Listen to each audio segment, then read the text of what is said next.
The error that you are referring to was a clerical error. It was an administrative error. The administration maintains the position that this individual who was deported to El Salvador and will not be returning to our country was a member of the brutal and vicious MS-13 gang. That is fact number one. Fact number two, we also have credible intelligence proving that this individual was involved in human trafficking. But that's also when mistakes get made. Right. And I think a human being plucked out of nowhere and ending up in a country he's never been in a maximum security prison with gang members, seems like a bad thing to happen to me. Yes, Caroline shut down fake news Atlantic story that the Trump administration deported Maryland father by mistake. The truth, he was an MS-13 gang leader tied to human. They have proof about this man, and the mainstream media is freaking out about this. Joe Rogan reacted to this. I don't know if you've seen this. I'm going to play the video so you can see exactly what is going on.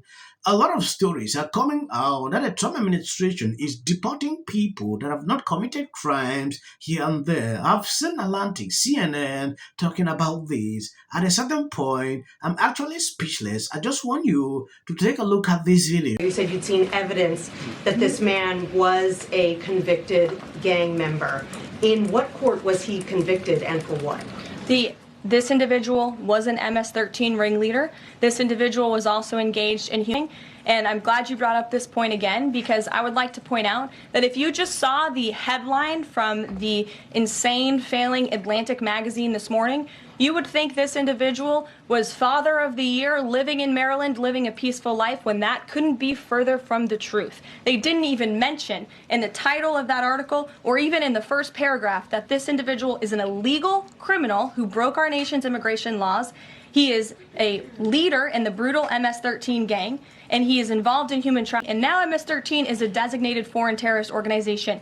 Foreign terrorists have no legal protections in the United States of America. And this administration is going to continue to deport foreign terrorists and illegal criminals from our nation's interior. But a judge ordered that he should remain in this country. So are you saying that it is okay to ignore a judge's ruling if you don't like it? Who does that judge work for? He's an immigration It was an judge. immigration judge who works for the Department of Justice at the direction of the Attorney General of the United States, whose name is Pam Bondi, who has committed to eradicating MS-13 from our nation's interior. And let me tell you why we've made this commitment. MS-13, may I remind each and every one of you, is a brutal and vicious gang. These are vicious criminals. This is a vicious gang. And I wish that the media would spend just a second of the same time you have spent trying to litigate each and every individual of this gang who has been deported from our country as the innocent Americans whose lives have been lost at the hands of these brutal criminals. The error that you are referring to was a clerical error. It was an administrative error. The administration maintains the position that this individual who was deported to El Salvador and will not be returning to our country was a member of the brutal and vicious MS-13 gang. That is fact number one. Fact number two, we also have credible intelligence proving that this individual was involved in human trafficking. And fact number three, this individual was a member, actually a leader of the brutal MS-13 gang, which this president has designated as a foreign terrorist organization. Fact number four is that foreign terrorists do not have legal protections in the United States of America anymore. And it is within the president's executive authority and power to deport these heinous individuals from American communities. It is a promise he campaigned on. It is a promise he is keeping. And every single person in this room should be grateful for that, considering especially MS-13 is very prevalent and prominent here in the District of Columbia, in Maryland, and in Virginia. And the president, the attorney general, everyone who has been involved in these operations is focused on eradicating these criminals and terrorists from our communities. The vice president said he was a convicted member of MS-13. What evidence is there to back that up? There's a lot of evidence, and the Department of Homeland Security and ICE have that evidence, and I saw it this morning. Yes, you can take a look at what exactly is going on. This is coming from the White House press secretary. The information Joe Rogan had was like, it is real. This man is a nonsense. Till today, this information is coming out. Joe Rogan was like, no, this should not happen. And CNN reacted to this. First, take a look at what Joe Rogan said before we go into the video of CNN's court calmly dismantling these people to prove what is happening. But that's also when mistakes get made. Right. And I think a human being being plucked out of nowhere and ending up in a country he's never been in a maximum security prison with gang members, seems like a bad thing to happen to me. It's horrific. It's horrific. I don't think that should be controversial. No, that's not controversial at all. And this is the thing, measured twice, cut once. This is kind of crazy that could be possible. That's horrific. And that's bad for the cause. Like, the cause is, let's get the gang members out. Everybody agrees. But let's not innocent gangsters get lumped up with the gangs. And then, like, how long before that guy can get out? Can we figure out how to get him out? Is there any plan in place to alert the authorities that they've made a horrible mistake and correct it? Well, if you think about it from a government perspective, and this is where I think it gets quite sinister, is once you've done that, the incentive structure is never going to be to admit that and deal with it. The incentive. Isn't this exactly what we denounce other countries for doing? Not giving our own citizens, when they get wrongfully detained around the world, our own citizens, the due process that they deserve? Well, I think multiple things could be true. Number one, I delineate between American citizens and everyone else. If you're a U.S. citizen, I put you in a different category. On due process, that's not a distinction that the law makes. Then if you've come here and broken our laws and committed violent acts or murdered and raped and whatever, I put you in a different category. When it comes to the law and due process, that is not a distinction. Well, if you'd like to argue that Trinidad or Aragua should have the same rights and that you get as an American citizen, go ahead. Here's the argument. Change the Constitution. Hold on a second. The argument is is you're saying that a terrorist can walk across the border and become effectively a U.S. citizen? That's not what I'm saying. Hold on. Scott, look at me. Okay. Yeah, let's give the host you and I are Welcome talking. back. You and I are talking. respect. Okay. What I'm saying to you is that the law does not make a distinction between U.S. citizens and everybody else when it comes to being accused of crimes.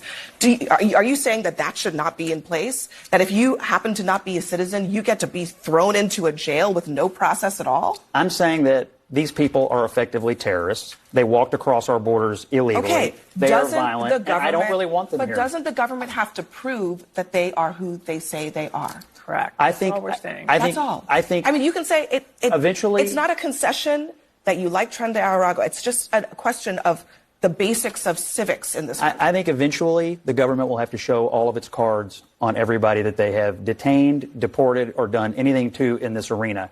But there is no doubt that the Trump administration is rounding up effectively terrorists who came across here illegally, committed horrific acts, and do not need to be in this country. They are doing that, perhaps, but they're also doing a lot of other things, too. And that's why the courts are asking questions about it. Yes, this is the information the mainstream media is putting out. I have seen articles saying the same thing, like this person is wrongfully detained. So at a certain point, I don't know what exactly to actually say, because when you look at it, the White House press secretary made it clear today this person is not a nonsense. Yeah, they have evidence against him. Before they should mention this, if that for means there is something, yeah, he has links to these people. If possible to me, if they can show it so people can actually see, so before they can believe this. Because at a certain point, I'm confused. Yeah, if he was wrongfully detained, it is possible that he should be allowed to go. Yeah, that is just what I'm thinking. If the White House is saying this repeatedly, then we need to take it serious, because the mainstream media will always continue to push the narratives every single day. I've seen this over and over, people arguing about this since this happened. Thank you guys for always been sharing out my videos. God bless you abundantly. If you notice, for the past 2 days, I was unable to put out videos like I do daily. I took a short break. Throughout the years, I create videos every single day, struggling to show you what is happening in around here. But I decided, let me rest a little. Reasons I was not able to create videos like I do before, Henceforth, we will continue to put out clips every single day. I thank people who reach out to me, through my email, like, what is happening? Everything is okay. All the channels are okay. So please continue to share out videos coming from this channel. And finally, new rule to those on the right who keep asking me, Bill, you're so good at roasting the woke nonsense peddlers. Why don't you go all the way and join us? Let me give you the short answer. Because I don't want to live in North Korea everywhere and scribble his genius ideas into their notebook. Friend comedian Amber Ruffin has been fired as host of this year's White House Correspondents' Dinner. The Correspondents Association president, Eugene Daniels, said the decision was made to take the focus off the politics of division and concentrate on honoring outstanding journalists. The Trump administration is not scoring any points in international diplomacy these days. Duh. For one thing, he's shipping J.D. Vance up. It looks like the Trump administration isn't exactly getting the hero